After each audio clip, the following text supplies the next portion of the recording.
Welcome to the Manga Bay Newscast. It's September 2nd, 2020, and I'm your host, Mike Gurecki, bringing you the news and inspiration from nature's front line.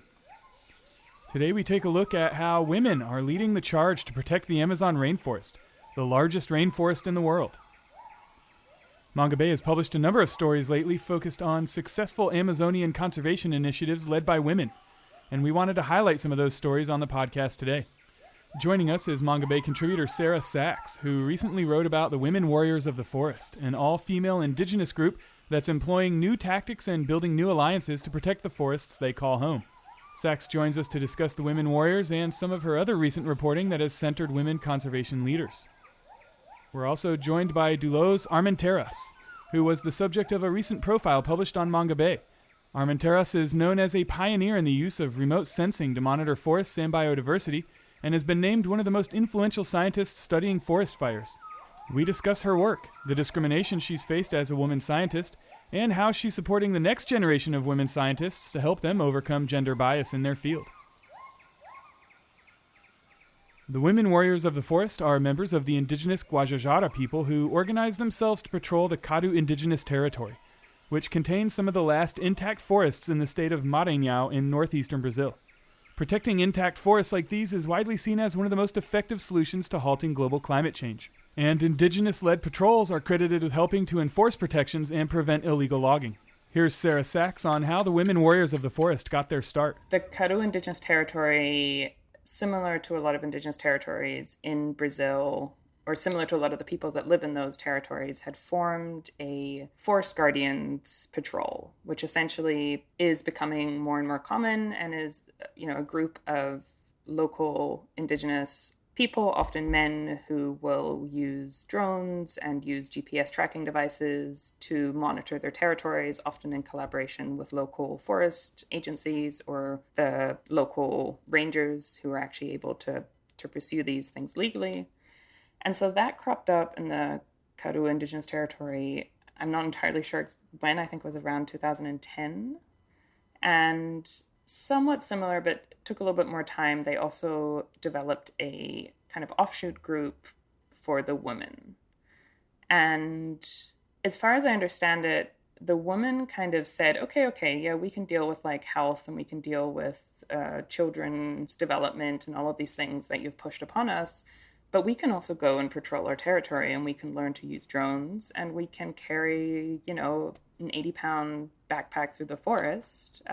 We also want to be active in patrolling our territory.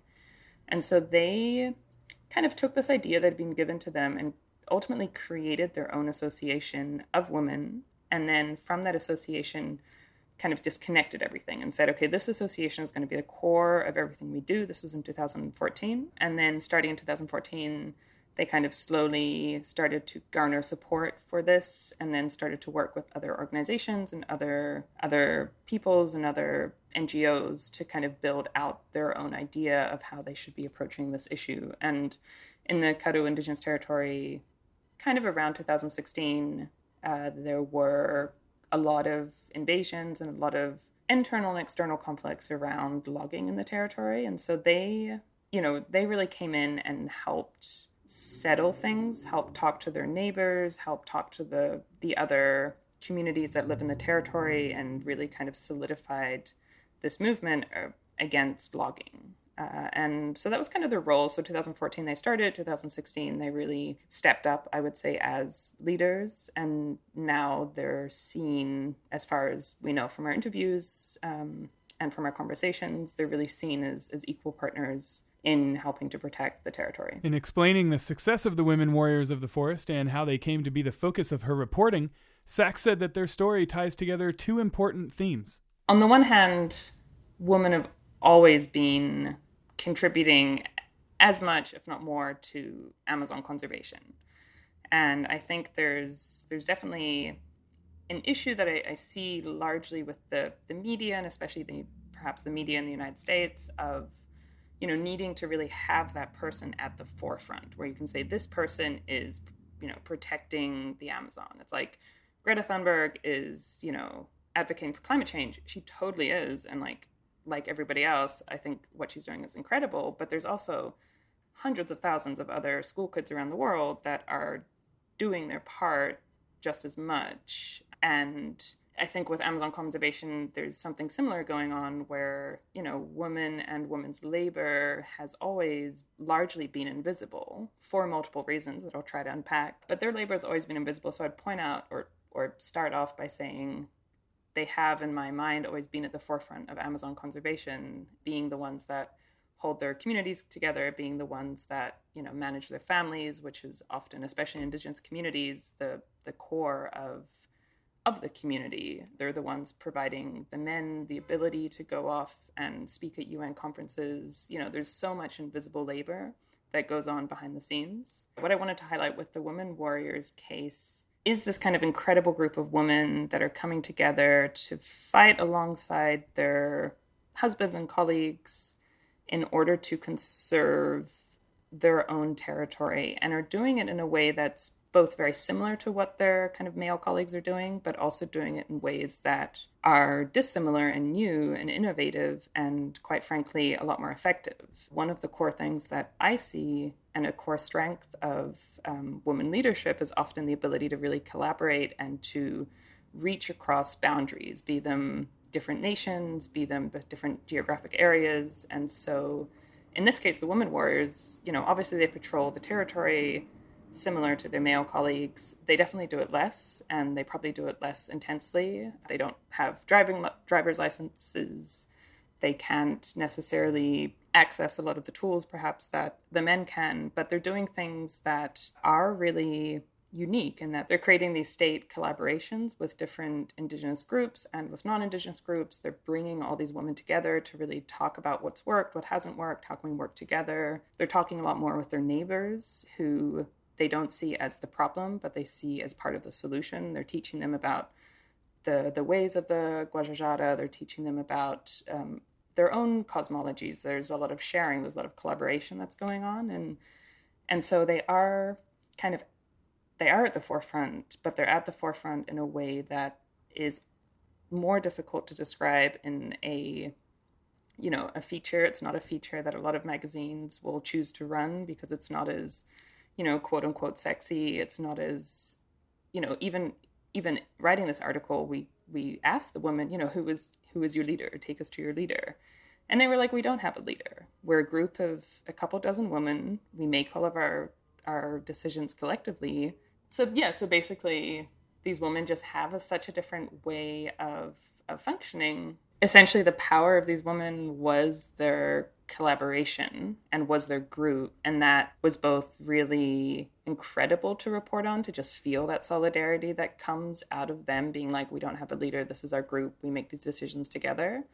And it was also a striking difference to a lot of other articles I've written where you are able to kind of identify often one person, often one male who's kind of at the head of the organization and might not actually be at the head, but, has become kind of the face of the organization. So that was just kind of an interesting thing to report on. Sachs reports that the results of the greater inclusion of women in forest patrols is clearly visible. According to data from Global Forest Watch, there were just 63 hectares or 156 acres of deforestation in the Kadu Indigenous Reserve in 2018, compared to a record high of 2,000 hectares or 4,940 acres in 2016. It's definitely not causation. I think it's important to point out that it's definitely, correlation. There's no way to know if that one parameter was the only factor.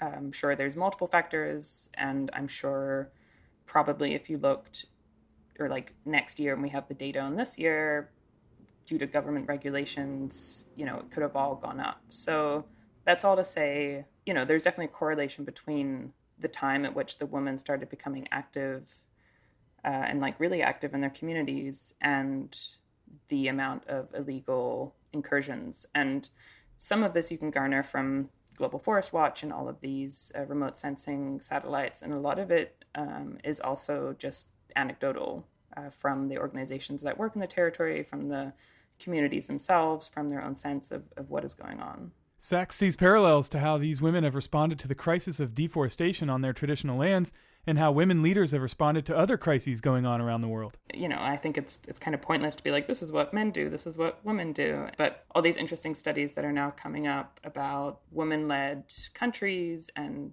their approach to dealing with the COVID crisis, and their often more successful approach to dealing with the COVID crisis. And I think to bring it down just to the woman factor, I actually think is quite naive. Like, a lot of these countries had to be more liberal and progressive to even vote in a woman leader. And I think that contributes just as much to their response. Like, if you already have a society that is more open, you're going to have a better response versus these societies that tend towards, not quite fascism, but these societies that tend towards being a lot more kind of monolithic, that have worse responses. It's not universal. You obviously have, amazing women leaders like Maisa Guajajara, who is also Guajajara, not from the same region as the woman in the Karu Indigenous territory, but kind of the same nation or peoples. And she is, completely the figurehead, arguably, of the entire Indigenous movement in Brazil, and probably the most recognizable Indigenous leader in the Americas nowadays.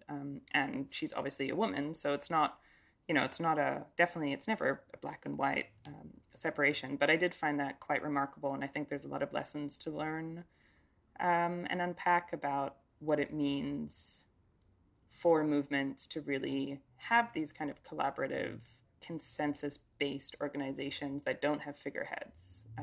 I think there's a lot of kind of strength that people can draw from it. And similarly in Ecuador with the drilling opposition, there's tons of really incredible women, but there's not a woman that is leading the charge. It is really this collective of women that are leading the charge, and I think that's where a lot of the strength and a lot of their success has come from. In her report, Sachs writes that the women warriors of the forest are in many ways an embodiment of what policymakers, politicians, and scholars around the world say is a necessary shift toward gender equality in environmental movements. I think there is a strong movement towards women. I wouldn't even say women, it's like language is so important. It's not that women are taking the helm, it's that women's labor is finally being recognized in the environmental movement. And I think there is more recognition of that. And I think women are being emboldened and empowering themselves to really step up to these leadership positions. However, it's also difficult because now there's so much research coming out about how the current pandemic will really kind of do a number on gender equality. I think it was just today that the UN chief said that we needed a major push to prevent years or even generations worth of progress on women's empowerment becoming undone. And so I think I see something, in the world, as far as I've researched it, see something like the women warriors definitely as the kind of tip of the spear, especially for that kind of region. And I think it is in some ways emblematic. Like, I do think you go to most places in the Amazon and there's, like I said, women are always at the forefront in many ways, in different ways.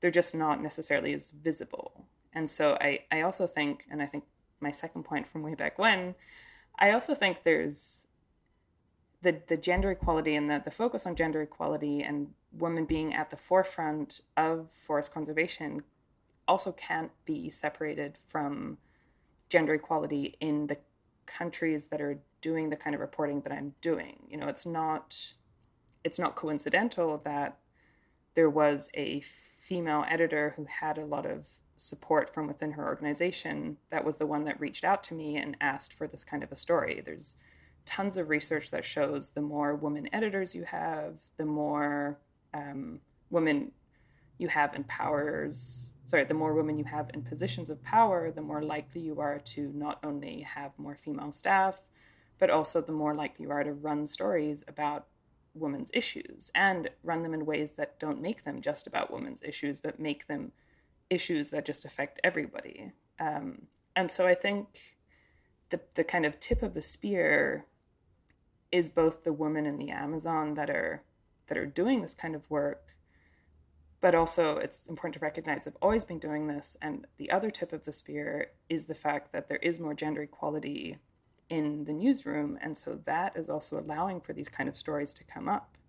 Because for the most part, and especially in places where there are certain taboos around, men interacting with women, if you're a Times reporter and you get sent down to the Amazon to do a story, it's, if you're a dude, it's kind of likely that you're going to come back and you're going to have a great story, but it's probably going to be about another dude or another group of dudes.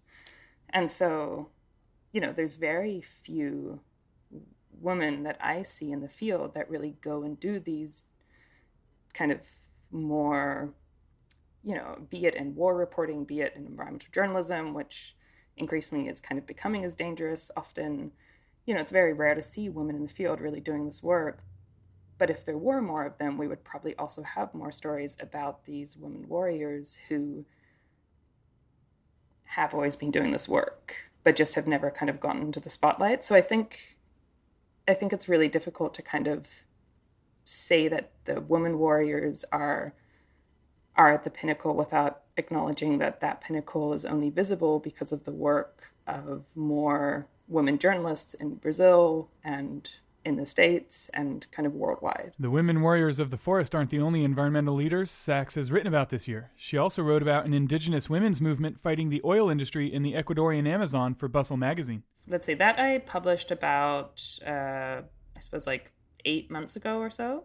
And it was a little bit based on some reporting I had done in Ecuador earlier on that year. And it was also, Bustle is a women's magazine. And so for the climate coverage now, which I think happens every September, they wanted to have some coverage of more of like a woman's angle to some of these stories. And I had always just been really impressed by the indigenous leaders I'd met in Ecuador who were doing forest conservation. A lot of them kind of came to the fore in the Sarajevo case, which kind of was really one of the biggest cases in Ecuador to pop up, where the Quechua indigenous peoples won a case against oil drilling in their territory, against the Ecuadorian government, and they won the Goldman Environmental Prize for it and all of these kind of big things. And so I had met the Patricia Gualingua, who's quite super eloquent, just an incredible speaker. I'd met her a couple of times. And then I met Nimonte, who's the leader of the Guarani indigenous group. She's kind of the Guarani are grouped into these different tribes, I suppose. And so she is the first female elected leader of one of them. And then I met Gloria Ushigua, who's the leader of the Women's Association of Zapara. And they had basically just like transformed the indigenous movement, and, in my opinion, by really making it not a movement of kind of individual tribes, but really banding together and making it kind of about women as much as they're making it about anti-drilling. And it's an interesting way in which, framed differently, kind of more from a feminist perspective, they were making this connection between environmental injustice and reproductive justice, which is like a huge way that a lot of feminist scholars kind of are thinking about environmental injustice. And so they were saying, it's not just about drilling in our territories, it's also about our ability to feed our families and raise our children in healthy environments. And we're just making these interesting arguments in ways that hadn't been made before. Statistics cited by Sachs in her coverage of the women warriors of the forest helps show why it's so important to cover these kinds of stories about the work women are doing to protect the environment and really our global future. A report by the Global Media Monitoring Project released in 2015 found that of every 4 people interviewed, mentioned, or seen in the news worldwide, only 1 was a woman. There was a recent report by the Pew Center on State of the News Media, which is also an excellent survey that they do. And there is definitely progress, and you can see the progress in the last 5 years in the shift both of women in media as well as people of color. Those are the 2 things that they really look at. One of the most impressive things about that study is some of the graphics that they come up with, where you can really clearly see that connection between women leaders and women staffers, and people of color in leadership positions and people of color in staff positions. And I think that really, that is really one of the ways in which different kind of areas and disciplines and industries diversify. And I think that's true for media as much as it is for academia, as much as it is for Fortune 500 companies. And in terms of the women warriors and the statistic that you mentioned about, the 2015 survey showing that only 1 in 4 people in the media mentioned was a woman. The other part of that statistic is that even when women are mentioned, they're not mentioned as experts. They're often mentioned as people who don't have expert knowledge. They have opinions. So it's often I feel really, ABCD. They're often mentioned as people who are victims of certain abuses. They're often, they're chosen for their personal quotes, not for their professional quotes. And so the more you can frame women who talk in reporting as people who are the more you can frame women in reporting as scientists, as doctors, as experts, the more that does to just normalize the fact that actually women are doctors and experts and scientists, as opposed to kind of reinforcing these gender stereotypes that in many cases aren't really even that true anymore, but they exist because we do it without thinking about it. There's this incredible Atlantic article by a really well-known and, brilliant journalist who analyzes her own reporting over the past 3 years. It was published, I think, in 2017 or 2018, but she publishes this article about her own analysis of her own reporting, and she's someone who's very aware of these things, and she still finds that she comes up short, and she ends up interviewing way more men. She ends up interviewing way more men who have scientific opinions and way more women who have just personal opinions. And it's a really good article because it shows how ingrained these kind of tropes are, and that also shows how conscious the choice has to be, just how much work it actually takes to tell these stories about women and to tell stories about women who are powerful, or tell stories about women who are in positions of power, who are experts, who are changing things, and who are kind of revolutionizing the fields that they are in whatever ways. But I think that is the point, is that it's these gender stereotypes are extremely ingrained, and it takes a lot of work to overcome them, and that work really has to be done consciously. And the Woman Warriors piece, I think, is an example of what it looks like when you do that kind of work consciously. For the second part of our look at women leaders in Amazon conservation, we speak with Dr. Dulos Armenteras, a biodiversity conservation expert who's currently a professor of landscape ecology at the National University of Colombia. Though she's a Spaniard by birth, Armenteras has spent the last 20 years of her life in Colombia. She developed the first integrated spatial geographic information system for monitoring Colombian ecosystems and biodiversity in the early 2000s, and coordinated the first ecosystem services assessment of Colombia in 2005. Today she's recognized as a world leader in fire studies. And she's warning that as the Amazon basin grows perilously close to a threshold of deforestation, past which the entire tropical forest ecosystem could become unsustainable and turn into more of a savanna-type habitat, protecting the Colombian Amazon is especially important. The northwestern part of the Amazon basin, it's shared between Colombia, Ecuador, and actually some part of Venezuela. But what I mean by northwestern part, mostly when we do some research, is this Andean Amazon transition part is very important for hydrological purposes, and it's the wettest part of the whole basin. And actually part of my research was trying to understand what the fire deforestation driven in this part of the Amazon was having the same pattern that what we were seeing in other parts of the Amazon, in the lower part of it. And again, because we have this influence of the Andes, it's really an important part of the Amazon that cannot be ignored anymore because of all these implications that has for all the hydrology and atmospheric circulation of the basin. So on one hand, just to clarify, this part of the Amazon and why Colombia is key, or the Colombian Amazon is key for the whole basin, even though it's just about, 7% of the whole basin, the Colombian side where I'm based. But it's not only the Colombian side, but also, like I said, our other neighbors in this more northwestern part of the Amazon. Regarding the tipping point and the conversion to savannas, when we're talking about the tipping point, it's the tipping point of the whole basin, because the whole basin is a system that is functioning.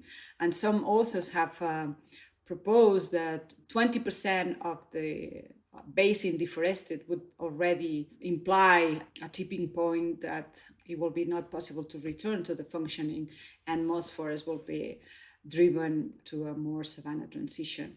Because of the whole system working, it will have some issues. More or less, I mean, the whole basin has a 17-18% of deforestation, so it's reaching that threshold.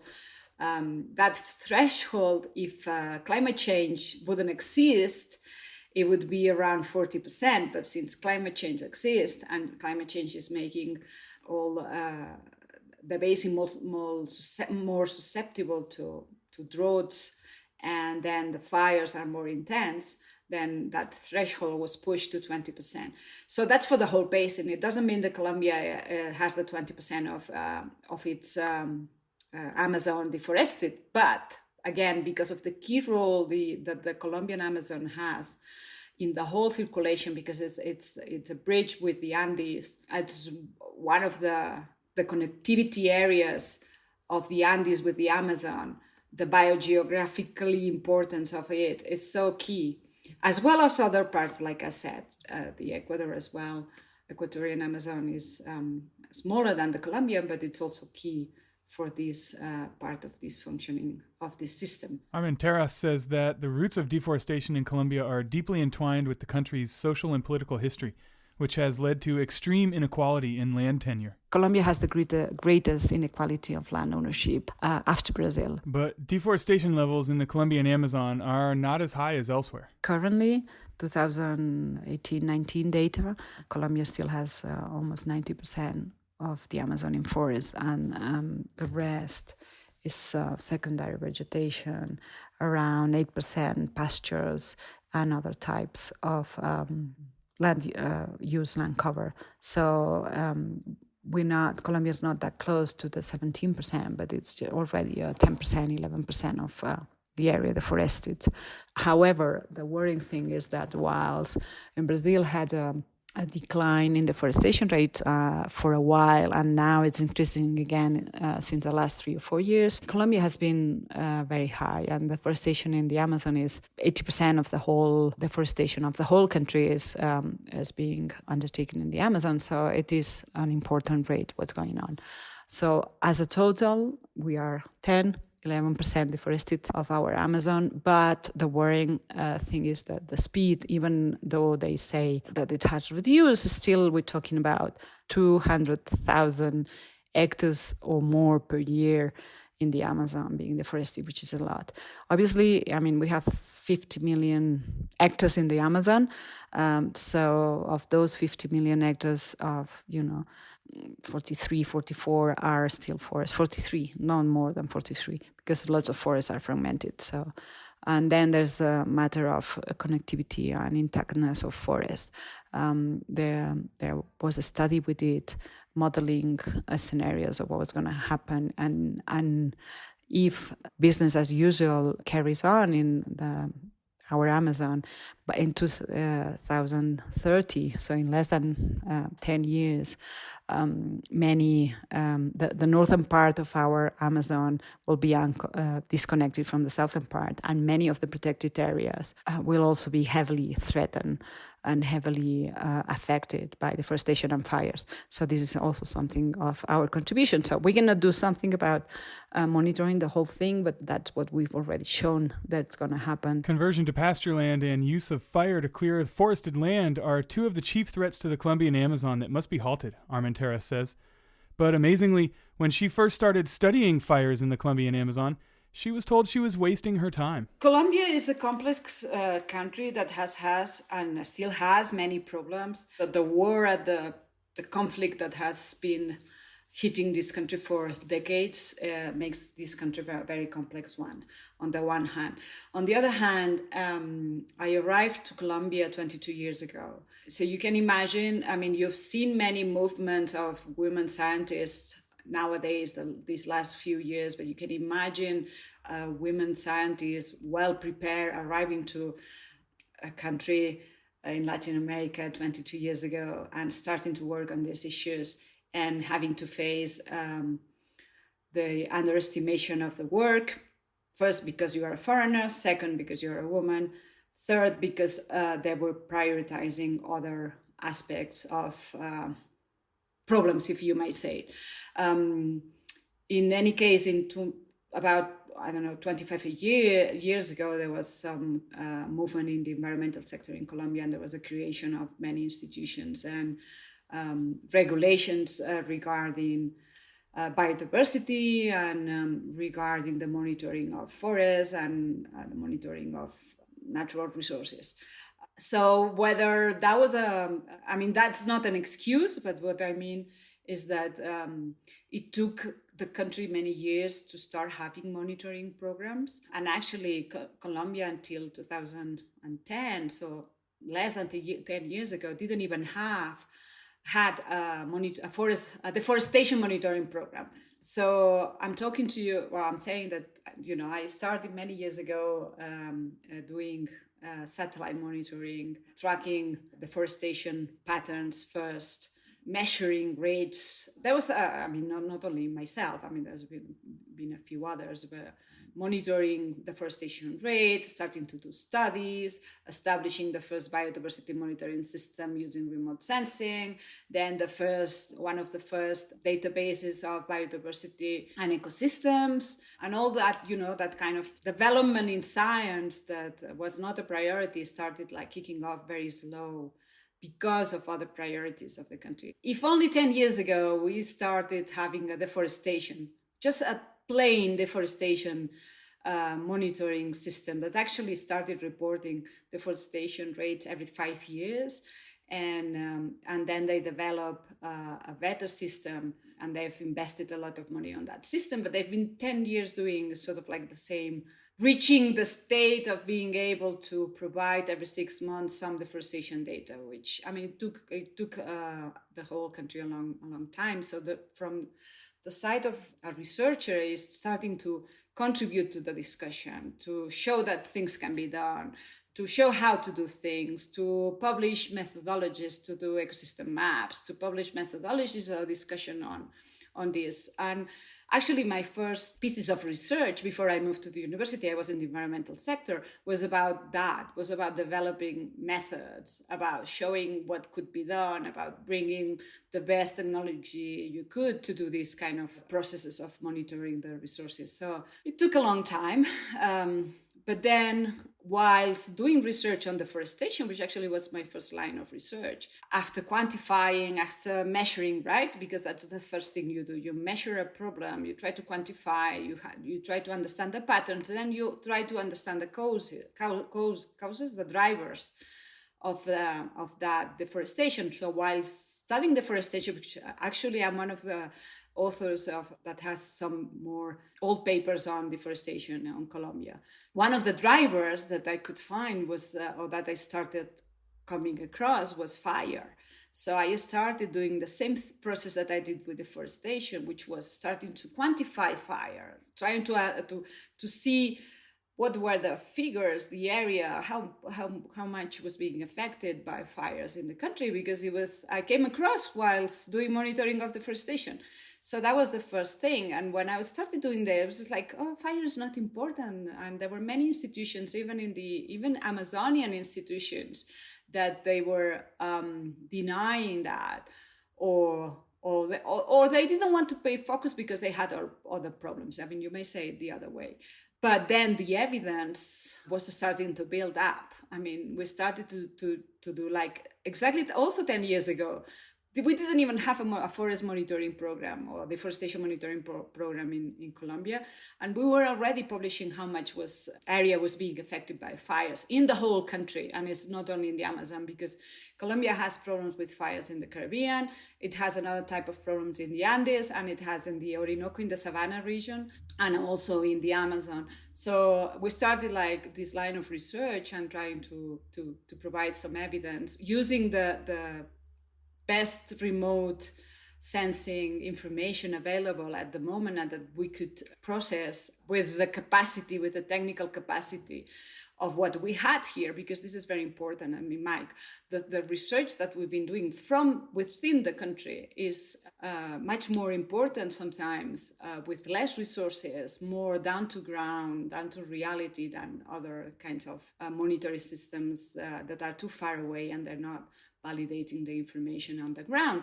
And at that time, you couldn't find that many researchers from the north, the global north, coming down to Colombia to do work. So that's why it was key to keep pushing and providing the best evidence we could about fires. And we do have a long time research program on fires that was not funded by national funding agencies at the beginning, because there was no previous evidence, or very little, or they didn't see it as a problem. Funding was not available. So the first funding to do research was either from local interest, own time, own expertise, using resources from other sources, small projects from the university, Spanish from Europe. We had some Spanish collaboration. And then 4 or 5 years ago, we had some funding from the US, one of the USAID programs that it's called PEER, and one of the few programs that funds researchers on the ground, on the countries, on developing countries, to do research, to strengthen research and collaboration with the US, but that do send some funding to the countries. Very small funding, really doesn't have anything to do with the big NSF funds or whatever you have in certain countries.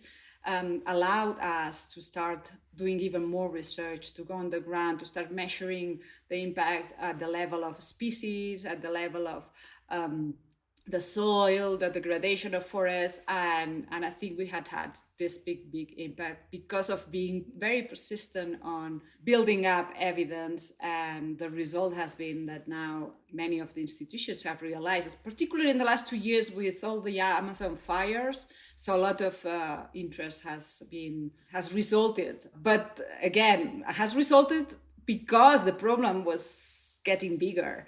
So our contribution is we do have some knowledge that otherwise we wouldn't have about fires in the Amazon in Colombia, but also because we saw that the problem was getting bigger and bigger and bigger. Despite her pioneering work analyzing remote sensing data to show the extent of deforestation and fires in the Colombian Amazon, Armenteras says that as a woman, and especially as a woman from a foreign country, she had a hard time getting scientists and institutions in Colombia to listen to what she had to say. But 2 decades later, and at this point in her career, does she feel she's being listened to more? Well, I think I got to a point that I talk too much, so they listen. So now, like I said, this it's been a hard path, because largely because I'm a woman scientist from overseas, although I got nationality here, and partly because we're talking about societies that have a strong patriarchism, so it is inherent of the cultural. But gender bias is happening in all sectors of the society, and I know that also. There's been some gender bias discussions in global scientists in the North, but I'm very stubborn, and I just kept working. I tried not to get involved into, lobbies or aspects that could be used by others to get funding or to get support or to whatever, and keep working the best we can with the resources we have and keep proving that. So now I have this feeling that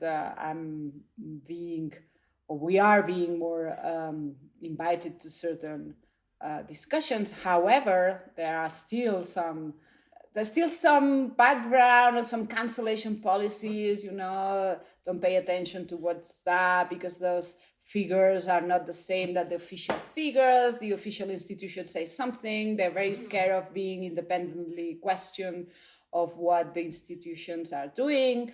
And I think part of it is the lack of maturity of the academic system and the environmental system in Colombia that hopefully will soon be overcome, because the goal that I keep saying that we are forgetting is that what we want is not to say that I shut out louder than the others the deforestation rate. I mean, I just don't want to talk about deforestation anymore, but if it's still there and if it's still a problem, we all want to reach the same goal, that is to stop or halt that deforestation happening. So I think that's the main message. It doesn't matter whether you're being heard more or less now than 20 years ago, but that the ultimate goal has to be to really reach consensus, reach agreements, do our little bit of contribution from whatever side of the society you are, whether as a citizen, whether you are part of a community, whether you work in an NGO, whether you work in the government, or whether you work at a university. And it's part of what I hope that I'm trying to communicate when I talk about our research. And I mean, I'm not happy when I say that, the protected areas have increased 8 times the deforestation after the peace accord. I'm not happy saying that. I don't want to say that, but the results on the evidence is saying that. So in order to solve problems, you have to identify and acknowledge what's going on. I can't say I can really say whether we are being paid more attention or not, but we will keep doing whatever we can, because it's our moral obligation. In my case, as a scientist, as a professor at the university, I mean, while I teach, I'll keep doing the best I can, but also while I do research, I'll keep doing the best I can.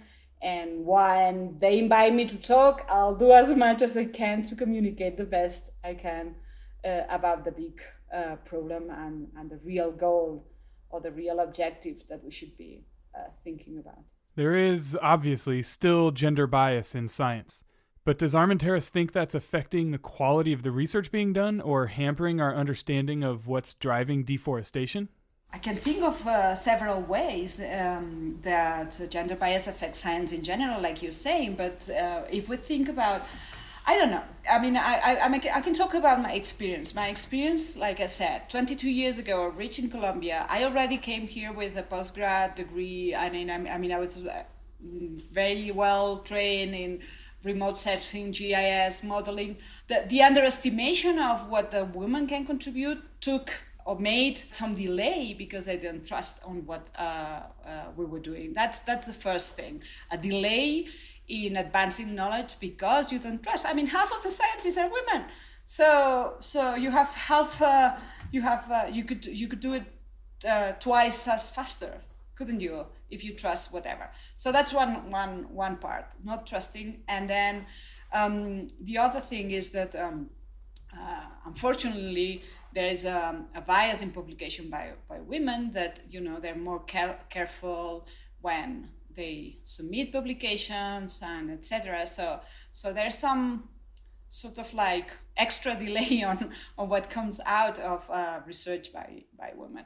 Then there's a lot of women that have been put off doing certain areas, women foresters, or like I said, those that were working in STEM, apply to deforestation. And then, you get tired, or many people get tired, or many women get tired of having to speak twice or 3 times, saying something to be, trusted half of what you say.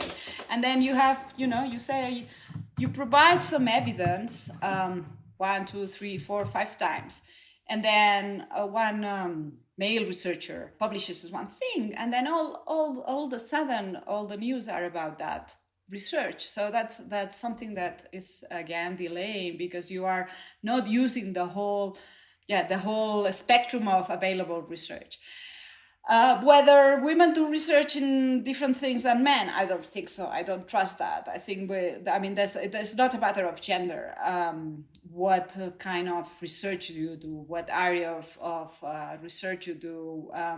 We've been told, and many of my students, female students, have been warned about what was going to happen when they were trying to do certain, field work in remote areas or whatever. Some people think that you're not strong enough, or that you're not going to be able to do it. And I just keep saying to all of them, let's show the kind of research that we can do. Let's, provide the evidence. Let's not allow the mansplaining when they do it, and this kind of thing, because I think this is a missed opportunity that we don't have the luxury to have because of the situation, the environmental situation. So what can be done to address gender bias in science? Armenteras, for her part, says she supports her female students to help them overcome the obstacles that she's had to overcome. Yes, because some of these younger students or younger generations are prepared, or at least they've heard of situations in a similar way, and they're more prepared. When you come across to a comment on who are you to say this, it's just like, well, what? Why can I not say what I'm saying? I mean, what's the matter with you? The first time you say it, but the second time they tell you, you're too nice, beautiful to do this. You have the perfect CV, but you're just too white to do this, or too nice, or whatever. These kind of comments. Some of my students, they've come back when I sort of like told them about this experience, and then they've gone through similar experience. They said, teacher, that thing that you explained, it just happened to me. I went to an interview and it happened this and this and this and that. And I was just like, what? How do you react it? And then sometimes, they're more prepared. So talking about these problems helps others to sort of like be more prepared. It doesn't mean that they have the answer, and perhaps sometimes they didn't expect that to happening to them. But, it helps explaining these kind of situations, because it will make them more ready or more prepared. Having said that, again, the last few years we've seen a big movement. I mean, we're tired of being underestimated. We're tired of not being heard so much. We're tired of, the guy next to you, in the case of Colombia, a guy next to you is a doctor and you are just Dulos, the name. No, this is something that is really amazing. That's still happening, because it's still happening. We're tired of the panels, the manels, that I don't know whether in the US is happening as well, but here, every time, particularly in the last few months, every time there's a panel of experts and it's only men, some media reactions. Having said that, Mike, I wouldn't want to focus only in gender, because there's also some other kinds of inequities in science that have to do with being from the global south. And this is also a similar bias that we are facing in many of our countries. Science is not like, 5 decades ago, where less developed countries had less capacity. Fortunately, the countries made an effort to send people to study overseas. Some people came back to strengthen collaboration internationally, but also to strengthen the science within the countries.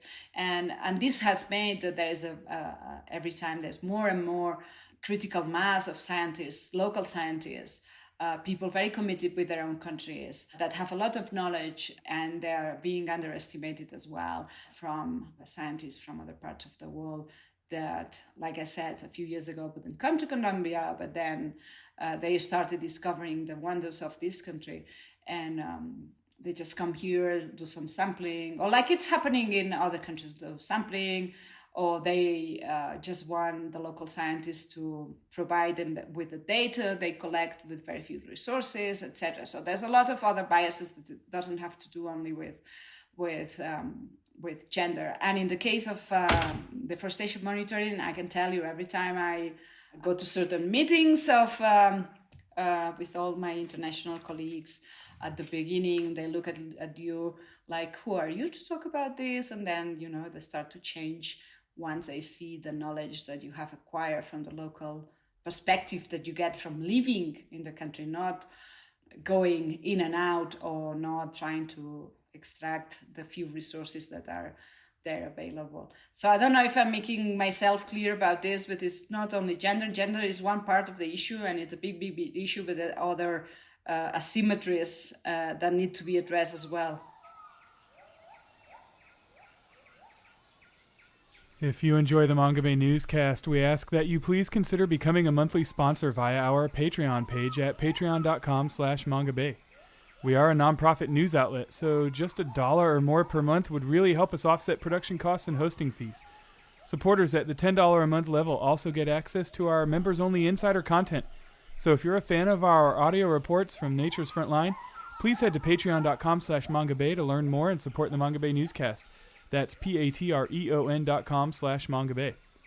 And don't forget, you can subscribe to the Mongabay Newscast on Android, the Google Podcasts app, the Apple Podcasts app, Stitcher, TuneIn, RSS, CastBox, Pocket Casts, via Pandora or Spotify, or wherever you get your podcasts from.